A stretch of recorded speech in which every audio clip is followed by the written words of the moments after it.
Shalom, selamat pagi Bapak Ibu, saudara-saudari yang terkasih di dalam Kristus Yesus. Kembali kita berjumpa dalam mendengarkan renungan harian kita pada pagi hari ini, hari Rabu, tanggal 13 April 2022. Sebelum kita mendengarkan firman Tuhan, baiklah kita berdoa terlebih dahulu. Kita bersatu di dalam doa. Kasih karunia dan damai sejahtera dari Allah Bapa kita dan dari Tuhan Yesus Kristus menyertai kamu. Amin. Bapak Ibu saudara-saudari, firman Tuhan, renungan harian kita pada hari ini tertulis dalam kitab Mazmur pasal 74 ayat 2. Demikian dikatakan, ingatlah akan umatmu yang telah kau peroleh pada zaman purbakala, yang kau tebus menjadi bangsa milikmu sendiri. Ingatlah akan gunung Sion yang engkau diami. Saya ingat mahuriami, na tinobusmu nahinan, na pinaluam gabe marga parjabaramu, dolok Sionon, nani ingananmu. Demikianlah firman Tuhan. Bapak Ibu saudara-saudari jemaat terkasih dalam Kristus Yesus, dalam kehidupan kita pasti pernah mengalami berbagai sukacita dan juga duka cita yang datang silih berganti. Jika kita diperhadapkan dengan berbagai kesulitan, tantangan, ataupun ujian dalam hidup kita, berbagai pergumulan yang boleh datang di tengah-tengah kehidupan kita, apakah yang akan kita lakukan? Mungkin sebagian orang akan berkeluh kesah, galau, ataupun meratapi keadaannya, bahkan putus asa.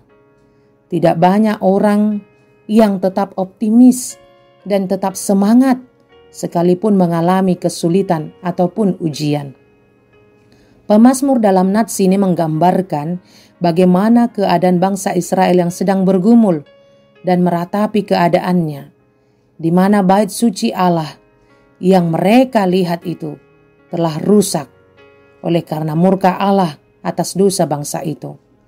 Mereka merasakan seakan-akan Allah tidak mau peduli lagi dengan keadaan mereka. Hati mereka sangat hancur karena mereka merasa ditelantarkan atau dilupakan Allah. Bapak Ibu saudara-saudari yang terkasih, bait suci adalah simbol dari identitas suatu bangsa. Bait suci Allah adalah tempat kehadiran Allah di tengah-tengah umatnya. Jika bait suci Allah hancur, maka identitas bangsa itu juga hancur.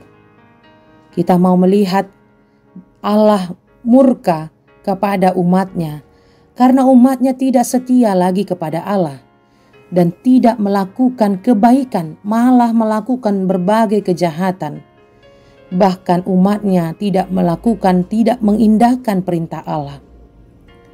Namun setelah umatnya melihat dan merasakan betapa Allah sangat murka dan membenci perbuatan jahat mereka, akhirnya mereka menyadari bahwa mereka harus cepat-cepat kembali bertobat, menyesali segala dosa dan perbuatannya. Akhirnya umat itu kembali memohon belas kasihan Allah. Mereka memohon agar Allah tidak membuang mereka dan tidak melupakan mereka. Mereka memohon agar Allah kembali mengingat mereka dan kembali mengangkat mereka menjadi bangsa milik Allah. Dikatakan tadi dalam nats ini, ingatlah akan umatmu yang telah kau peroleh pada zaman purbakala, yang kau tebus menjadi bangsa milikmu sendiri. Berarti mereka menggambarkan seakan-akan Allah sudah melupakan mereka. Sebenarnya Allah tidak pernah melupakan umatnya, tetapi umatnya lah yang sering bahkan selalu melupakan Allah dan tidak melakukan perintah Allah. Bapak Ibu saudara-saudari dalam Kristus Yesus, kita bisa bayangkan bagaimana Allah membuang kita dari hadapannya. Jika kita tidak setia pada Allah dan masih berperilaku jahat kepada sesama kita, maka Tuhan akan murka dan menghukum kita. Tentu saja kita tidak menginginkan Allah murka kepada kita. Namun kita hanya menginginkan berkat-berkat Allah selalu mengalir. Itulah sebabnya Kita diingatkan dalam nats ini agar kita selalu senantiasa setia kepada Allah dan melakukan firman-Nya. Kita diingatkan agar Allah tidak membuang kita. Dan kita selalu berharap Tuhan tetap memelihara kehidupan kita. Oleh karena itu, firman Tuhan renungan harian pada hari ini menjadi penuntun dalam perjalanan hidup kita, agar kita selalu diberkati oleh Tuhan dan disertai dalam setiap langkah kita. Tuhan mengingatkan kita, mengingatkan seluruh umat-Nya, supaya kita tetap setia memuji dan memuliakan Allah, tetap setia melakukan perintah Allah, dan jangan melakukan kejahatan, agar Tuhan Allah tetap merangkul kita, tetap mengasihi kita. Tuhan akan memperlengkapi umat-Nya, memperlengkapi kita dengan berbagai macam berkat-Nya, dan kita mampu menghadapi segala tantangan, segala keadaan, kesulitan, pergumulan, ujian dalam hidup kita. Melalui firman Tuhan yang senantiasa kita dengar setiap hari akan menguatkan kita dalam menghadapi berbagai kesulitan, berbagai duka cita yang kita alami.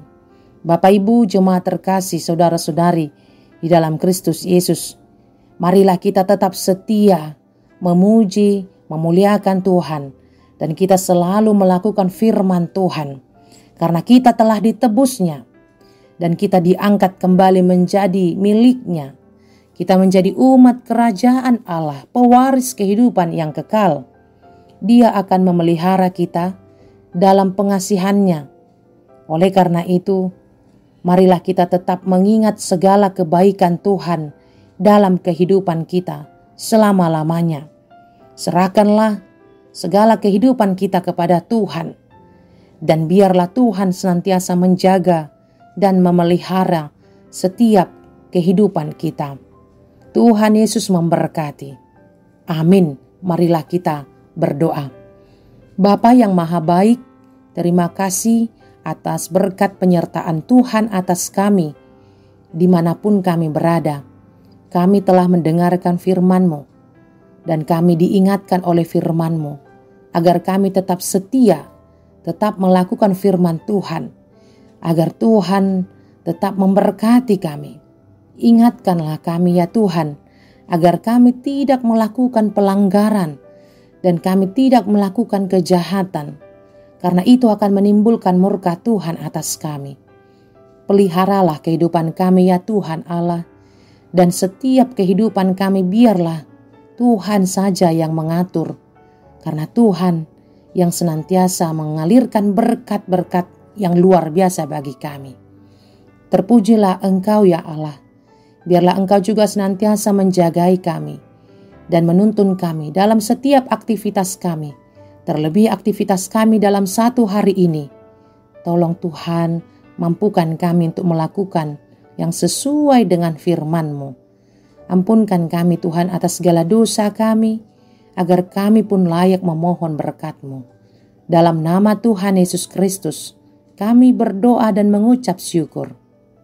Amin.